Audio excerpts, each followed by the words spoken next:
Now, the biggest story of this weekend is let's go Rose. Let's go Rose. She's going to get this done, dude. I'm telling you, that girl is a monster. Oh, this is unfortunate. Belal Muhammad is out of UFC 310. We got to talk about that. And then we're also going to talk about this little number right here, whereby Dricus du Plessis is like, yeah, I don't want to fight Sean Strickland. So that is a big story. That's two massive stories that we're going to talk about in this video. Now, I'm also going to cover Jon Jones and Chuck Liddell getting into it over how that matchup would have gone. It's kind of a weird conversation. I'm going to tell you exactly why. I'll show you what Jon said. I'll show you what Chuck Liddell said, and we will discuss that. And then also, obviously, the Justin Gaethje body shot, son. Justin Gaethje got dropped by a body shot. Now, that video was on yesterday. Like, I'm sure I will have already said, I don't know, I've recorded part of this video. I would have done that video yesterday. There's a lot going on, dude. All right? There's a lot going on. So we're going to look at all those stories right now. There are so many stories for me to do today. It is absolutely wild, okay?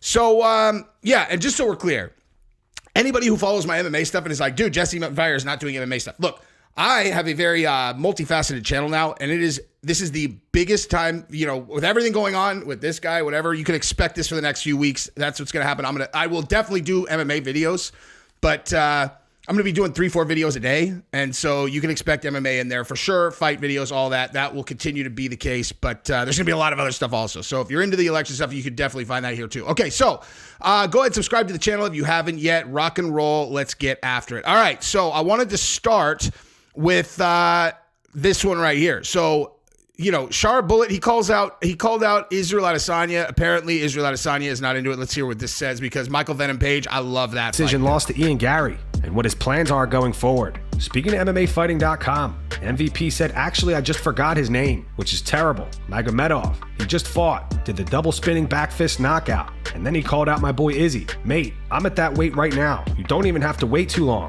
That one there, I'll just take that straight away just for the fun of it. That's what I'm grappling at right now. So I'm in shape now, ready to go. So that's a good fight for me, I think. Just a nice stand-up fight for everybody, just to come back to the game. And like I said, leave my boy Izzy alone. He's trying to get back to the belt, to the throne. So I'll take his place. I'd say it's been a prosperous year. I really have enjoyed the level up I have enjoyed, almost putting a stamp on where I knew I was. I know there is a big question mark over my head with regards to can I hang in the UFC? Is my talent level that of the UFC level? So it's been nice to not only get signed, but also tick that box off. Let everyone know that, oh yeah, now he is competitive at this level as well. The last one didn't go my way, but it was close, and there's only a... Here's what I don't understand, dude. He's at 170. Why are we talking about moving up to 185 pounds already? Like, you lost Ian Gary. It's all right, dude. You got plenty of time, man. If you're trying to get to a title, switching weight classes, that ain't the move, dude. In my opinion, that ain't the move. He must love the Dricus matchup or something. But in case he missed the Khamzat Chimaev matchup, I don't think he wants that, dude. Unless he's like, yeah, I'll knee him on the way in. It's like, you better hope you do, dude. Everybody better hope that they knee him on the way in, because he is going to now that he knows, okay? Now that he knows that all he has to do is it's crazy that I've been listening to all this talk about, him breaking his jaw and all that. And I'm like, it's weird. I don't there's a lot of jiu-jitsu guys. It's like, dude, you know exactly what happened. You have felt a cross-face rear naked choke that you're like, oh my God.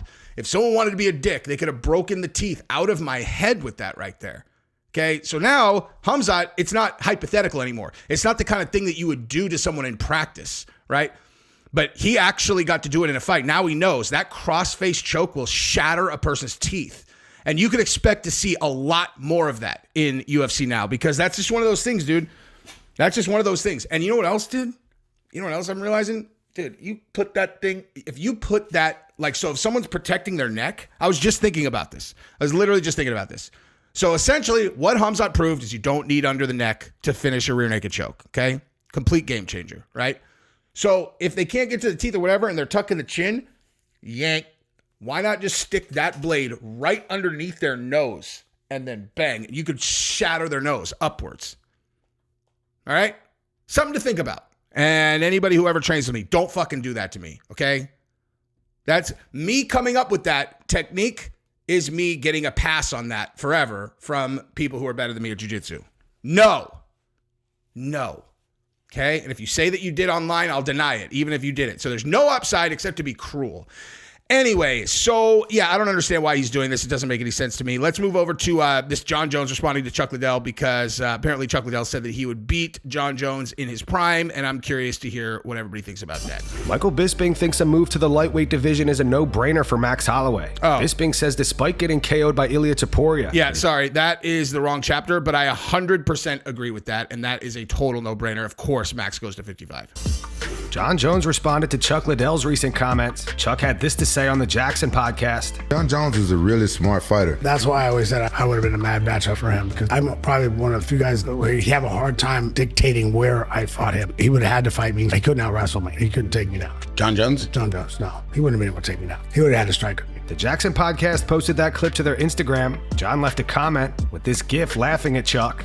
Rampage Jackson responded to John. He wrote, "At John Jones, stop it. You know Chuck was that guy." Rampage also left a comment saying Chuck would have hurt John's feelings. If you disagree, let's fight about it. Listen, if the conversation is could John Jones have taken Chuck Liddell down, okay, if that's the conversation, how the hell would anybody know that? You know? Like, this is a dumb conversation. Okay? Chuck had the best takedown defense of his era by a mile. Okay? By a mile. But John Jones is also real long, so he would have been harder to deal with on the feet too. You know, bottom line is they're both incredible, okay? You got the best light heavyweight of his era, best light heavyweight of his era. What are we talking about? You know what I mean? What are we talking about? They're both awesome. Can we just, for once, can we just leave it at they're both awesome? You know? For once, for God's sake. All right, so now let's watch Justin Gaethje get dropped in training. I saw this yesterday. I meant to do a video about it, but, you know, there's a lot going on, man. All right? Let's watch it. Justin Gaethje posted footage today going body shot for body shot in training and ended up getting dropped. He posted this to his Instagram story and wrote, "You either smoke or get smoked. Finally got one for the good guys."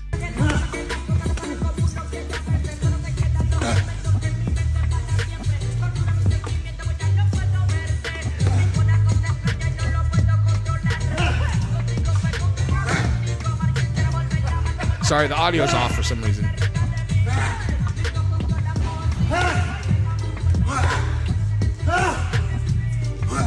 That's the one you want right there. That one across the middle. It's like a slashing blow. That one.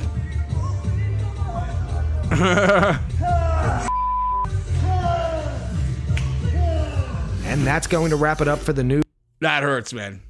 That hurts. Now let's move over to this Belal Muhammad story that is no good. We don't have a whole lot of information, and then we'll talk about Hamzat, Dricus, Sean, etc. So, because I have some stuff there, dude, on that story. All right, so here is Belal Muhammad is out of UFC 310 main event title fight with Shavkat Rakhmonov December 7th. The UFC are actively looking for a replacement card on the pay-per-view. Okay, so first of all, I'm sure the UFC is super stoked about that, dude. Like, super stoked. We're going to do this together. Okay, watch this. I should have had this up already, but let's just go through this, right?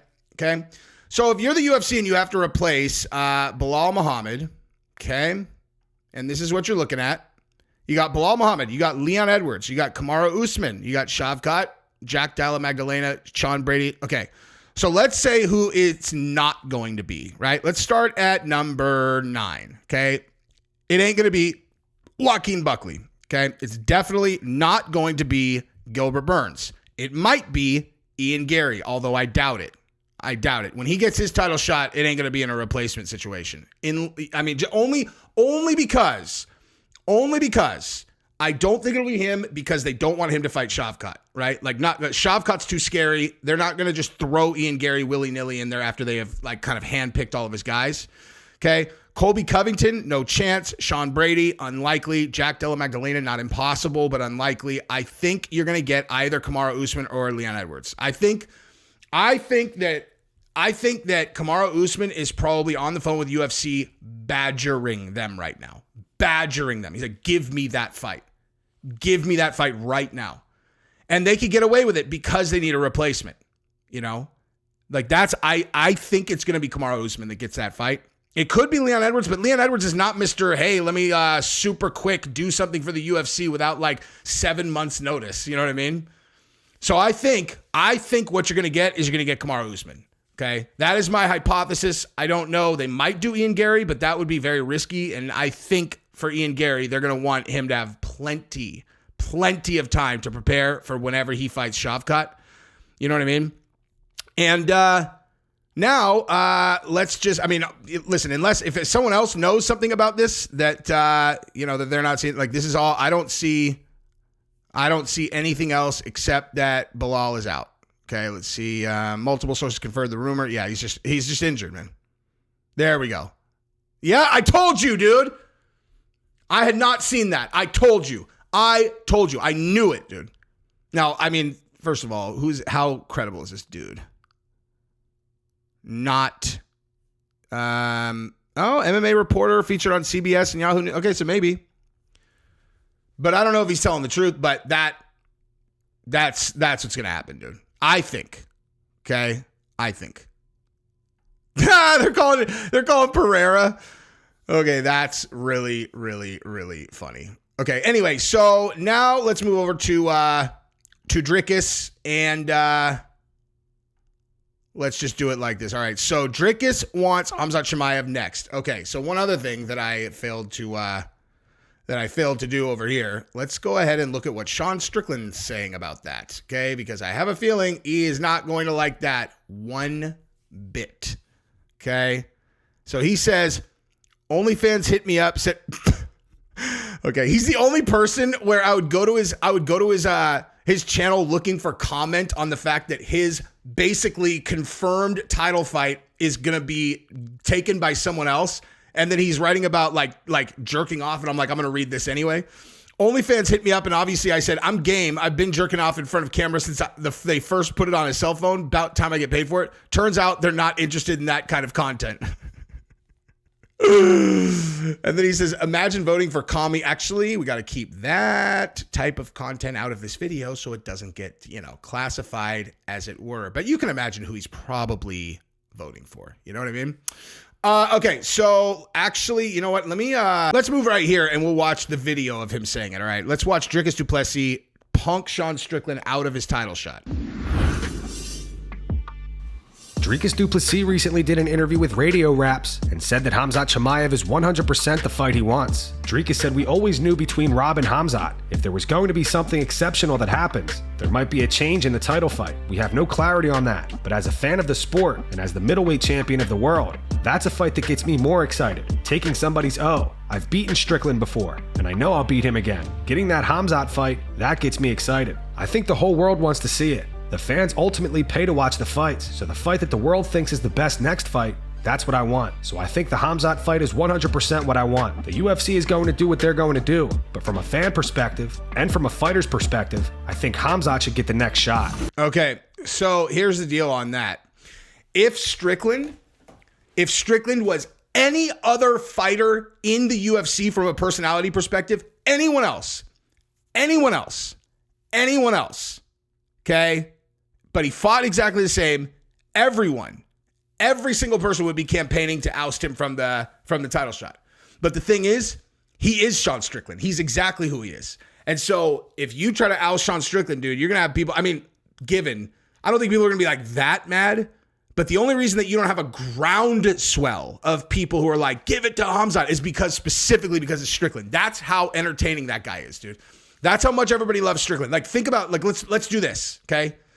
Now, I don't think that I need to remind everybody what just happened with Khamzat, right?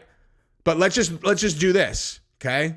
So if you go to where did this go? For God's sake, man. Okay, so let's just look at the last however many of Strickland's fights. All right, so we go boop and we go boop. Okay, so you got Paulo Costa by decision, split decision. I thought he clearly won that. Dricus du Plessis, split decision. Israel Adesanya clearly won that. This one, the Magomedov, obviously great fight. Finished him off. Decision, split decision. Then he lost by knockout. Split decision. Like, do you know what I mean? Let's just be honest. In the last 3.5 years, it's a lot of split decisions. Now, I've said, I think Sean is an incredible fighter. Okay? I just think he likes to fight too much. I think he loves being in there. There's nothing he would rather be doing, and he's just in there sparring, and he's sparring the way that he fights, and he fights the way that he spars, which is not really to finish guys very often. You know, like he almost finished Izzy. It's not like he can't get a finish, but Khamzat is in there to kill. Like that guy is in there to kill. He dives on guys' legs. He'll literally put the blade of his wrist straight into a guy's teeth and shatter them. Like he is an absolute animal. And I will reiterate, okay? I will reiterate. If you do the exact same thing underneath someone's nose and you choke it, right? Everybody thinks you need to get underneath the chin in order to choke someone unconscious. I think Khamzat has just demonstrated that the guys that are that strong, you can finish guys by breaking their skull. I'm not sure if this is even like a good thing for me to say, but I think you could break this part of the skull. I think you go here underneath the nose and go up. I think you could break the nose underneath there. I think if you go here, you could break these teeth out. If you go here, you could break these teeth out. Like, I think that if everyone understands what actually happened in that Khamzat fight, like if you really understand what he did there, that changes the entire game of getting on someone's back and trying to choke them. You don't have to go under the chin anymore. If you don't take it as a fluke and you really understand, you stick the blade of your wrist against something and you strangle it as hard as you can, you're going to break things. And all of this is pretty critical to a person not tapping out. You know what I mean? So anyway, I'm not sure if that's a good or a bad thing, but it is what it is. I have no dog in this fight. Honestly, I love Strickland. I'm a huge fan of Strickland. But Khamzat is so nasty that it's not like I'm going to go, oh no, we have to see Dricus fight. But I will say this. I want to see Khamzat fight Strickland, dude. I'm going to tell you that right now. I really want to see Khamzat fight Strickland. Bad.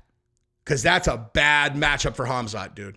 Okay? I believe Strickland is a worse matchup for Khamzat than Dricus is, dude. I really do. So we will see how that goes. We'll see how it plays out. I love you guys. Now I got to go do a bunch of other videos. You guys are the best. Subscribe to the channel. Bye-bye.